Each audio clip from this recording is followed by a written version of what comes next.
Welcome back, everyone, to the Walking Powerhouse podcast. I'm so excited about our guest, Iman Hines. Iman is a board-certified psychiatric NP, wellness influencer, and the founder of Mindbodysoul Psychiatry.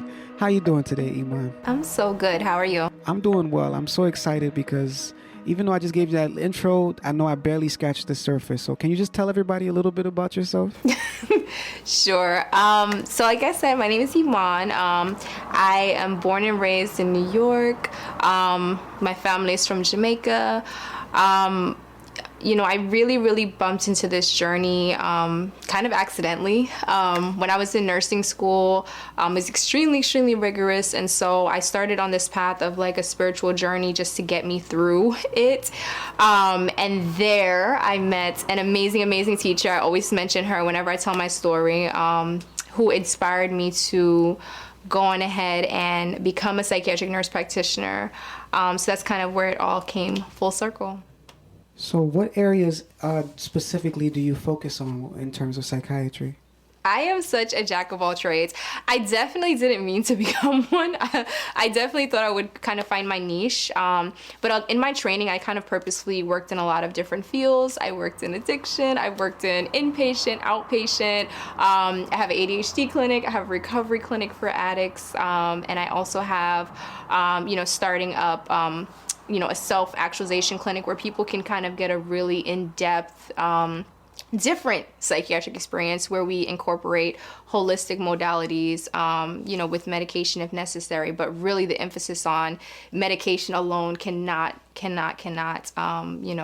cure, it can't cure the brain or the soul. We do have to have an all-encompassing approach for the most success. So what have you learned so far about people being able to see them through your psychiatric lenses? I've learned that people can put up really great perceptions. I have patients from all walks of life, lawyers, doctors, patients that might come from lower socioeconomic backgrounds. But when everyone comes in front of me and comes in front of, my office, I see their true selves. And at its core, we're all just humans. Like, it doesn't matter what our profession is. We all go through the same struggles. Well, speaking of that, like, why do you think it's so hard for people to open up and communicate about their struggles or traumas or even their mental health, Everyone is different. It can be embarrassing. You're meeting a total stranger. But one thing that I've gotten a lot of positive feedback on is that I make people feel comfortable very quickly. And probably that's because I self-disclose. I always say that at least 80% of the things that my clients have gone through, I've either been through myself or I know someone personally that has. And so I do a lot of self-disclosing to let people know that, hey, I'm human and I've experienced the same thing as you have. So what advice would you give someone who's grown accustomed to internalizing their traumas or struggles? Like, they just don't open up to anybody or anything like that. Like, what advice would you give someone like that? Gotcha. So, certain parts of our mental health, like trauma, that I actually believe can be turned and transitioned into passion. So I always tell people, if you have trauma, if you have anxiety, actually, don't try to push against that. Actually accept it, and look at it as something that has shaped your character, right? So I always self-disclose that I'm a victim of trauma, right? But I turned my trauma into purpose through what I do. Do you get what I'm saying? There's so many people who try to run away from the trauma. They try to run away from the anxiety. No, how about you embrace that you have anxiety, but learn how to kind of create a world that is conducive to you thriving in it with anxiety. That makes sense. Yeah, so how much do you feel like trauma and anxiety and stuff like that affects us on a daily, and not only that, but like it impacts your life, right? But for some reason, it's like not everyone is open to getting help about it. And being that you've helped somebody, you've seen the impact, like we've seen both ends of it, So can you emphasize on why you feel like people don't open up to take care of their mental health? Got you. So first of all, there are a ton of barriers. Let's start with the fact that, the healthcare system is broken, right? There's supposed to be parity between medical health and mental health, meaning your insurance company should cover whether you have a mental condition or a medical condition in the same way.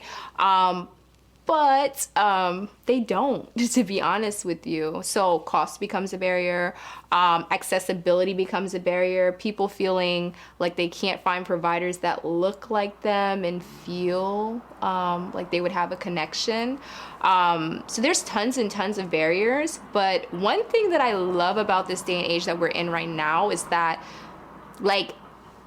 that stigma is lifting. We've got celebrities coming out. We've got extremely successful people coming out and saying and admitting that I have a mental health disorder, that I take medication, and that I'm extremely successful. Even on Instagram, look how many, influencers that are in the psychiatric field actually come out and say that, hey, I'm on Lexapro. Hey, I'm on, Prozac, and I'm thriving. So I love that I'm in this space and time where people are not, as nervous. So I think that's kind of becoming a thing of the past, to be honest. So I was checking out Mindbodysoul Psychiatry. I noticed a lot of great reviews. Can you tell us about what you're doing over there? Like, what's going on? Well, thank you. I truly, truly, truly appreciate it. I truly, truly thrive off the fact that my patients do so good, under our care.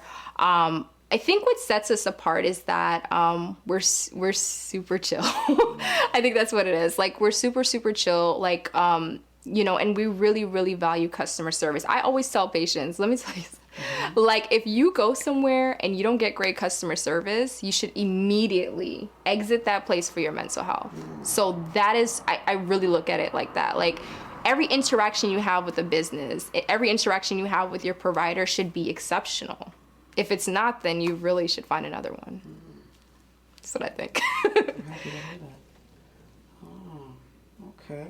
So are there signs or indicators that people can start looking out for in their loved ones if they wanted to help them out? Like, if they notice something, like, what do you feel like?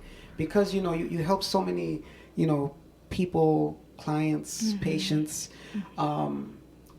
Is there like a theme or certain things that, that just stand out that people can at least go, something's wrong, something's shifted, No, definitely. And you'd be surprised how many times, like, someone is calling on behalf of someone else. And I love to see it because it shows care, it shows concern. And a lot of times it takes that person, setting up the appointment and actually getting the person in front of you before, the process can occur. So I truly appreciate referrals like that. But say if we're talking about depression, right? Some signs that you can kind of look for in your loved one is a change from their baseline, right? So some of those changes can mean that they're sleeping too much, they're sleeping too little, they're eating too much, they're eating too little. And I always like to differentiate that ups and downs are pretty normal, but I'm talking about a sustained low mood for 2 weeks or more. That, is clinical depression, and that's when we definitely want to have somebody come in and help and assist.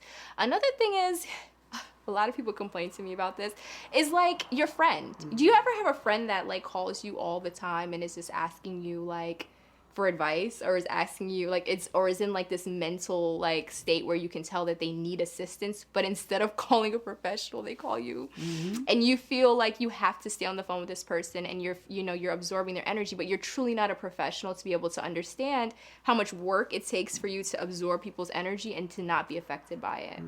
So if you see a friend doing that, then I think that you should definitely tell them, hey, I love you to death, but I really, really think you should seek professional help.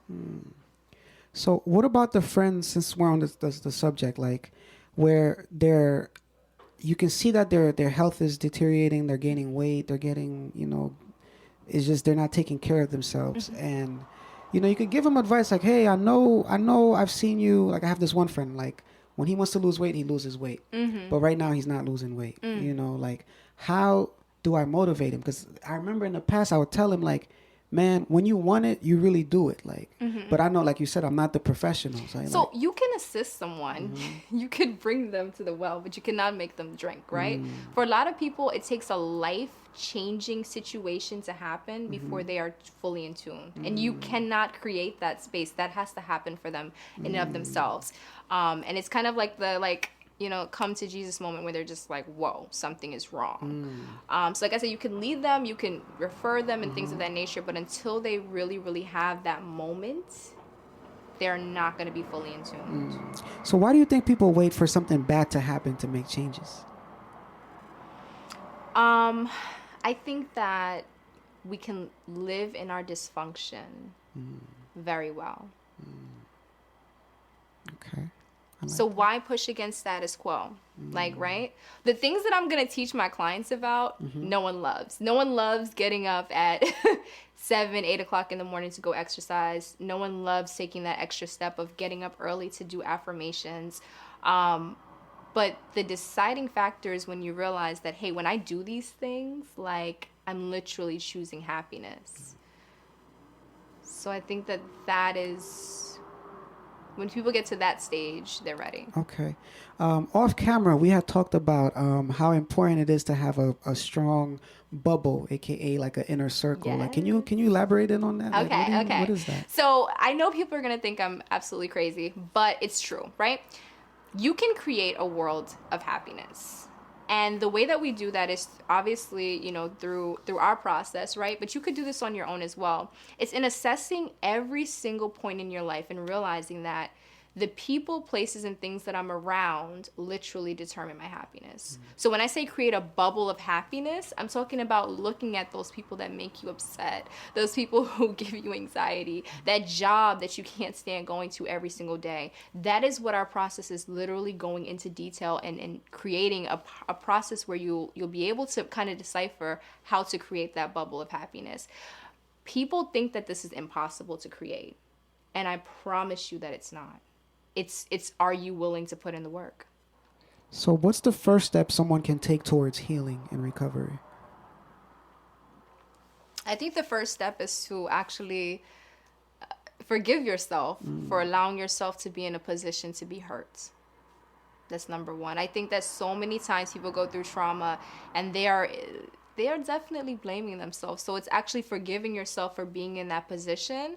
But now after we do that, forgiveness happens, how can we create a life in which the likelihood of that happening again is very slim?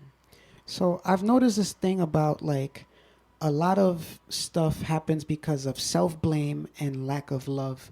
Is there a theme where you hear about like, where your patients are still blaming their parents or they blame themselves and they never move forward? Because there's always like a past event that just kind of shifted all the other days, And that goes back again to what I said about like how every single thing we experience, bad or good, shapes who we are today. So would you be upset that you had a traumatic event that actually made you like a super hard worker or super dedicated or super focused on school, and that created this like realm of success for you? Like, no. Like, what I want you to do is to literally say, hey, I recognize the connection, but look how I can turn this pain into purpose in my current life. That's big, because I feel like not everybody looks at, not everybody, I don't want to speak for everyone, but you will see this theme or like, in the news podcasts where, they're almost ashamed of the past instead of, like you're saying, to embrace it. Like, embrace it. Yeah. Talk about it. Let other people know that I'm sitting here today, but I went through X, Y, and Z, because guess what? It's inspiring the next person. Big time, big time. Do you have any experiences that you overcame that you feel like sharing? Definitely. Quite a few. If you could pick one, maybe worth. Yeah. So one thing that was, I guess, first of all, I've had an amazing life. I have amazing parents, right? They are the most loving people in the world. But I had a brother who was extremely, he had a tough life. He grew up in Jamaica. I don't know if anyone knows that process where, your family, comes to America and, for a period of time, they leave their children behind so that they can create that life and then bring their children to that life, right? And so really crazy thing happened is that my mom was actually, she did amazing. She came here. She's such a hard worker. She made great money. She sent back money for my brother to be in like private school, sent amazing clothes for him, right? And the person was actually taking the money and was keeping it. Oh, wow. And put him in front of a TV for most of his early years. And if you know anything about psychology, you know how much that impacts you. So he's had a really, really tough life, you know, and I kind of experienced it along with him. So that was a really challenging thing to go through. But it made me who I am. I don't dwell on it. I don't, wish that anything happened differently. It made me this incredibly strong person that I am today.